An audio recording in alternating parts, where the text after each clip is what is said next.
are moving so fast in this country. Yesterday, two key political events took place in this country. William Samoei Ruto, who is the Deputy President of the Republic of Kenya, convened a parallel meeting, which they called the Hustlers Parliamentary Group Meeting, at his official residence in Nairobi. That meeting was attended, according to their figures, by over 135 members of parliament and senators.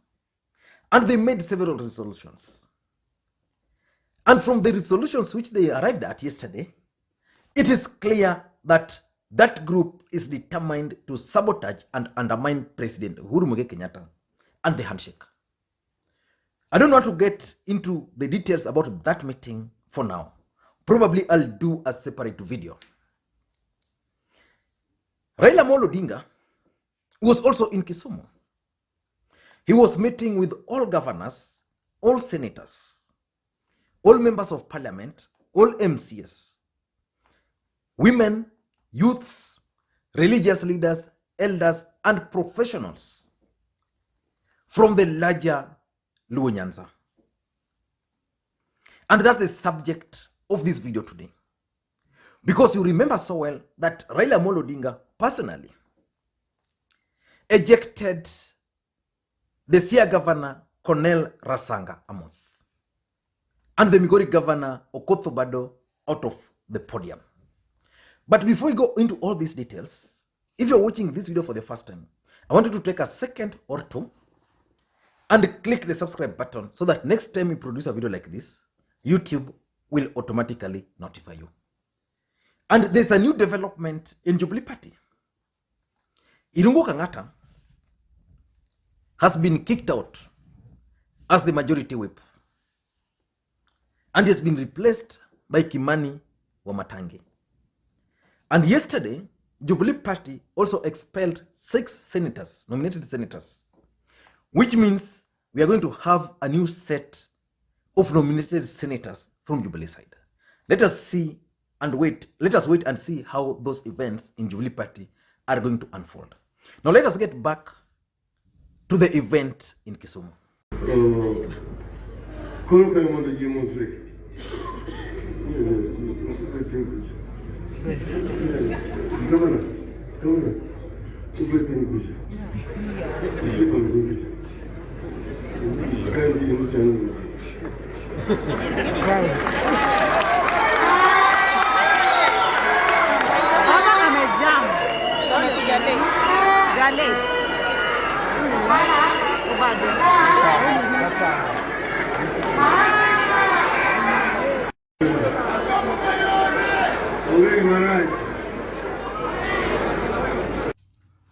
Now back to the main issue.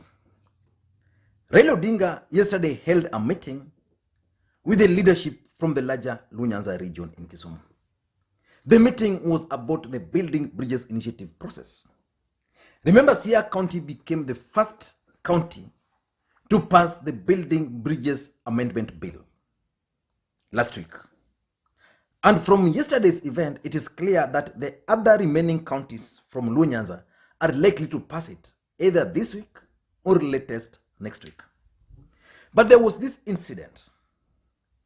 Okoth Obado and Cornel Rasanga were ejected from the podium.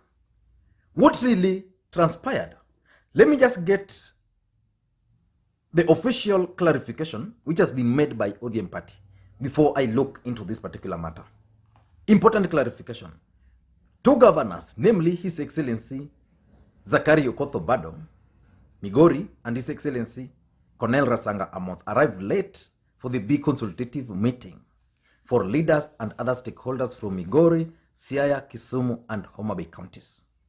The 2, just like other delegates, were invited to the meeting 2 weeks ago. They arrived as the Right Honorable Raila Odinga was delivering the keynote address and to perform the official opening of the one-day consultative forum on BBI. Baba, who was on the podium, requested them to step down from the dais, which was already full, and with the COVID-19 protocols notwithstanding, to sit on the front row in the meeting hall. The duo arrived two hours after the meeting had started. Now, it was not just Governor Obado who was asked to sit with the other dignitaries on the front row, as is being portrayed by some people on some fora, but also his Siaya counterpart. This clarification has been made by Philip Etale, who is the Director of Communications from Podium Party, for Podium Party. Now, let me just give you my own perspective. It is a bit disrespectful to arrive late for a meeting. But I think the entire scenario was also not handled well by Raila Odinga. I think he ought to have been a bit more considerate that Rasanga is an elected governor, that Obado is also an elected governor. Now, this is what happened according to those who were there. Me personally, I did not go to Ciala, but I've really inquired from people what really transpired. Raila Odinga arrived there late. Arrived at the meeting venue a bit earlier. Very few people expected the meeting to begin the time it began. So when Raila Odinga arrived, only 2 elected leaders had arrived. That is the Ugunja Member of Parliament, Opio Wandai, and the Karachuonyo Member of Parliament, Adipukumi. Those are the only 2 elected leaders he found there. The rest of the leaders came after Raila Odinga. Most of them had arrived. I think Raila Odinga had a bit of change of program because he was rushing again to Nairobi. So he wanted to complete this meeting, then maybe proceed. But Okoth Obado and Rasanga came a bit late. But that's really not what caused this commotion. According to the people who are inside, 2 counties were very problematic. There was the county of Homa Bay. In Homa Bay, there were a group of people who ferried their supporters, or basically hecklers. To some point, everybody had to step up and stop them. There were those who were heckling Gladys Wanga, there were those who were heckling Kidero, there were those who were heckling Badi. So that was Homa Bay. You go to Migori, also there was the same. There was the group which was heckling Okoth Obado, and there was another group which was heckling Ochilo Ayako. So Migori and Homa Bay came with their traditional politics down there to that particular podium. And that's where the problem was. So when Rasanga arrived and Okoth Obado arrived, they almost arrived at the same time, people started applauding them. You know, Raila Odinga was already addressing these guys. So at the podium there were 6 seats on the front row. And because Governor Okoth Obado and Governor Rasanga were not there, their seats were already taken. That's the reality.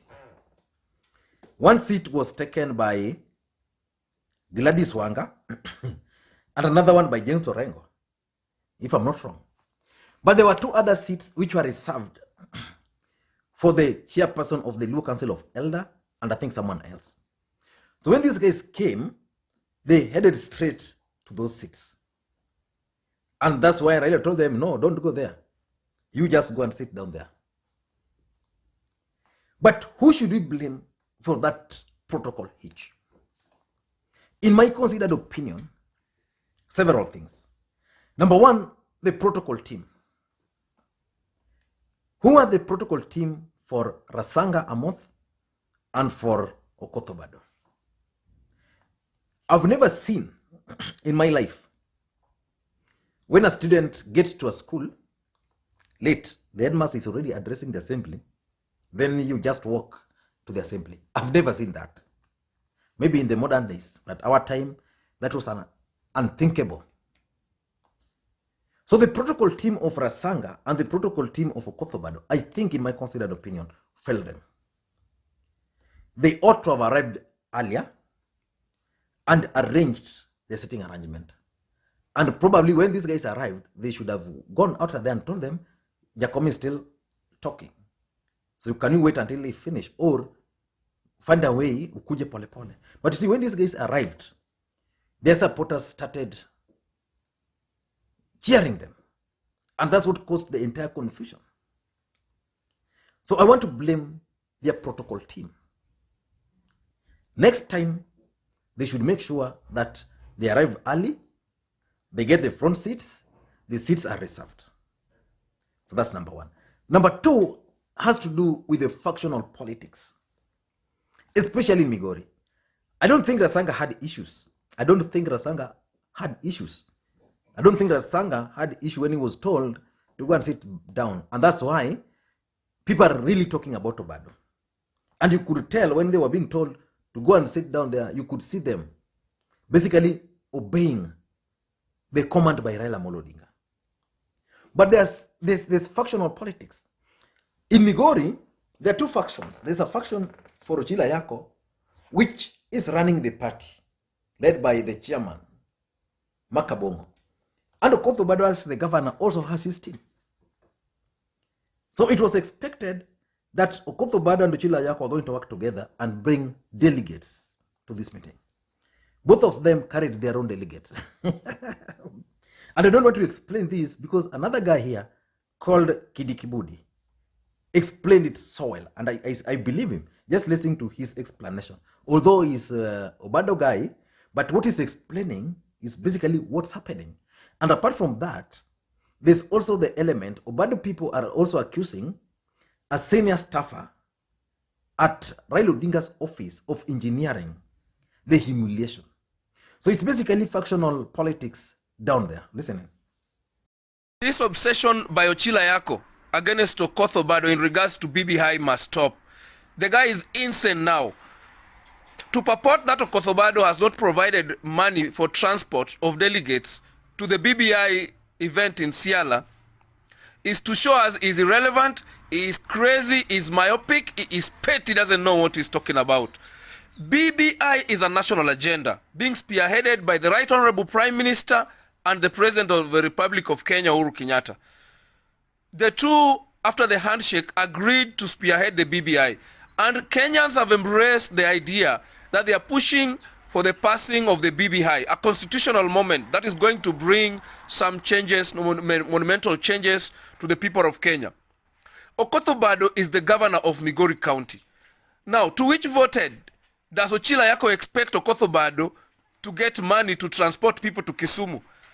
When they tell Okoth Obado that he failed to transport delegates from Migori County to Kisumu, from which voted, do they want Okoth Obado to misappropriate money meant for water, money meant for schools, money meant for building hospitals and roads, so that they can call the DCI to come and the ESCC to come and do investigations?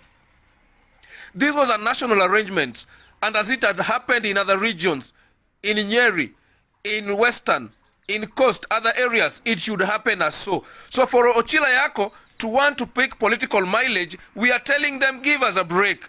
You have been using pettiness to drive Okoth Obado out of ODM. He is moving nowhere, he is going nowhere. The other day you lied to the Right Honorable Prime Minister that Okoth Obado was distributing wheelbarrows in Migori, when pictures and videos showed those things were meant for polytechnics and TVET. You are being petty. Raila Odinga wants everybody. Raila Odinga wants all of us. Now you keep on telling Raila lies about Okoth Obado, about people. That's being petty. Mkiachwa na yeye mtaweza. He need numbers. In Raila's backyards, you keep on fighting, and infightings are too much. Watu wameenda kuwinda jangwani. Watu wametoa sungura, wanakimbiza. Umbwa zingine are very confused. Wamegeuka pande hii wanakimbiza umbwa yenye inawasaidia kukimbiza sungura. Number three is probably the crave for publicity. I don't want to assume that Rasanga wanted to take publicity for himself or even Okoth Obado. But it's normally fashionable for politicians to arrive late and carry the crowd. But I don't want to assume this was the main reason here. Maybe it was Obado, but for Rasanga, I doubt. But you can't rule out possibility of these guys sitting down with their handlers and advising them, wewe tukienda huko, goal arrive late. Sazili watu wameketi. But their calculation was not right. Raila was the one who opened the meeting. So people had sat down, so they came at a wrong time. So probably they wanted that publicity. And of course, they've got it. Obado was trending yesterday on Twitter. Rasanga was trending on Twitter. But if there's any individual who cannot go against Raila Odinga, in my considered opinion, is Rasanga. And lastly, I think Raila Odinga was just annoyed. You know, you are the party leader, you call for a meeting, people arrive late, you start the meeting late because Raila Odinga arrived there, leaders were not there. So he waited for like 1 hour. Then that's when the meeting began. And the moment the meeting began, another 1 hour later, then two governors arrived to the meeting, and the crowd just start being heckling. Some are heckling Obado, some are cheering him. Some, it was just funny. So I think Raila Odinga was just annoyed. He said, okay, guys, just go and sit there. I don't want to see you here. So that explains, in my considered opinion, what transpired there. Let us wait and see how it's going to unfold.